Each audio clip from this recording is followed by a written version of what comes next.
This book is about coming to a place of truth by inviting all of us to realize what is false, and subsequently inviting us to let go of that falsehood.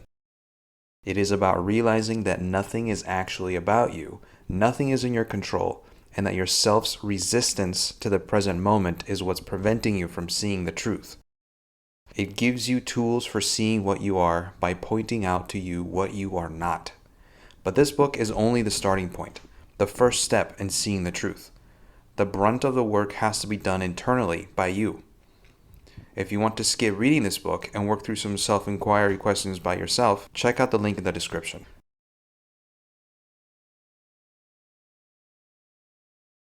The first barrier in seeing the truth is that you personalize the present moment.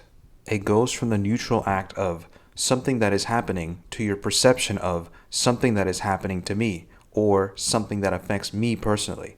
We fail to realize that our consciousness is just happening to see a small sliver of time and space at any given moment, and that the causes of that particular event are way beyond our comprehension.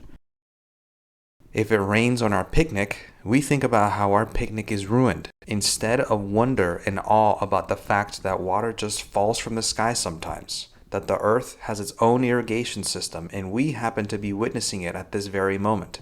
Did this rain come down specifically to ruin your picnic, or did a million different weather events culminate to create this rain right now?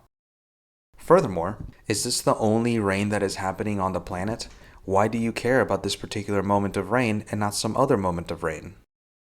We must first realize that the present moment is not about us. It is the result of everything that has happened before. If we think about this deeply enough, we might realize that the present moment is the result of 14-ish billion years of cause and effect since the creation of the universe, all of which led to this exact moment in time. And we have the audacity to think it should be different because we want it to be? Come on. But it's not our fault. The mind does this because that's its job. Our primary mode is that of survival, and since our brain is unable to experience the external world directly, it depends on our senses to paint a picture of what is actually happening externally. Based on that, it creates a template for how the world is and pushes us towards things that it believes will help our survival. Basically, it does what it has to do for us to be okay. But that also means that it takes neutral events and personalizes them. An example. If we see a rattlesnake on the ground, that is a very different experience than if we see a butterfly.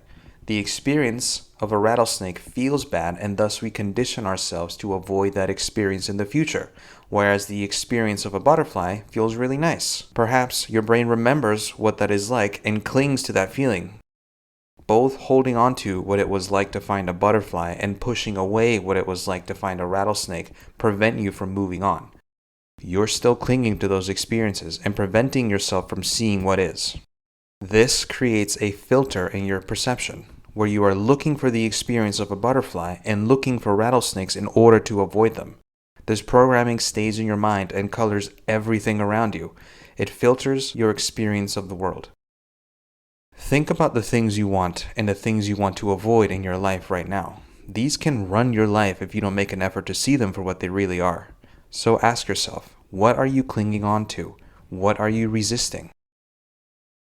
If you're deathly afraid of snakes, you'll see them pop out at you everywhere. Perhaps you'll mistake one for a water hose, or even just a stick on the ground. The whole world is a Rorschach test for these things that you either cling onto or resist. This is the root of suffering. Instead of accepting the external world as it is, you suffer because you want it to be a certain way. It is the difference between how things are and how you want them to be. Realize that you are one small piece of the whole universe and that the universe is not going to unfold exactly how you want it to. Can a single water molecule resist against the forces of the entire ocean?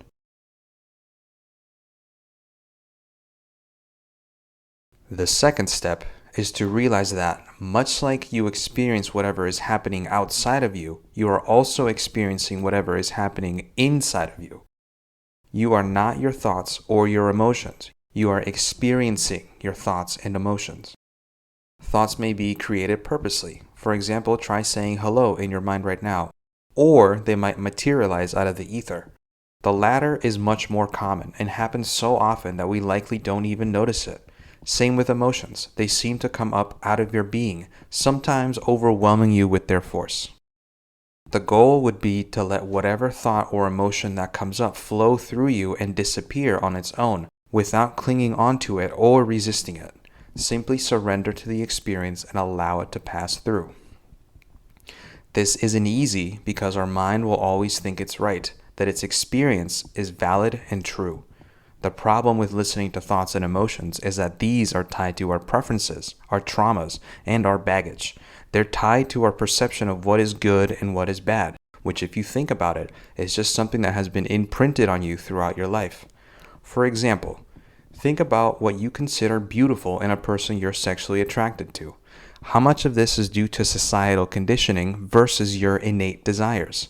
Beauty standards change over time. Consider the fact that what is currently considered beautiful by you or by society at large will not be considered so in 100 years, or perhaps even less, and that your current preferences have been imprinted on you from external forces.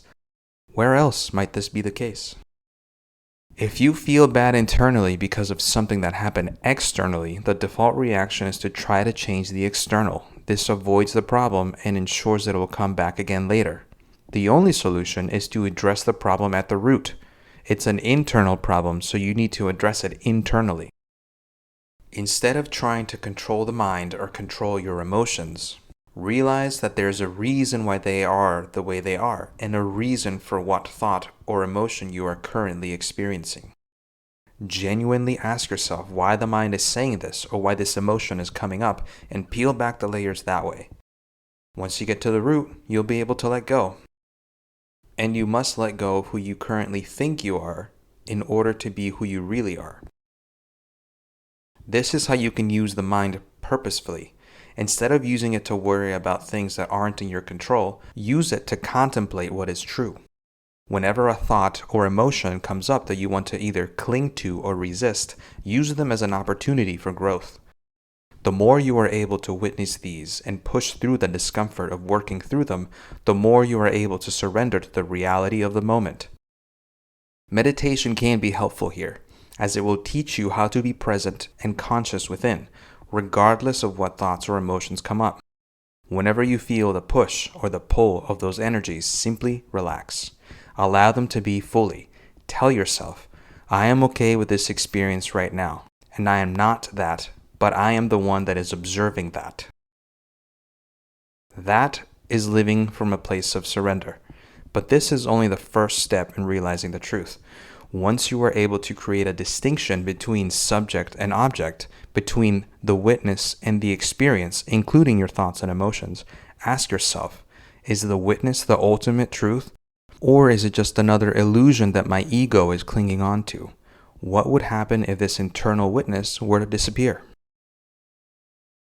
Thanks for watching.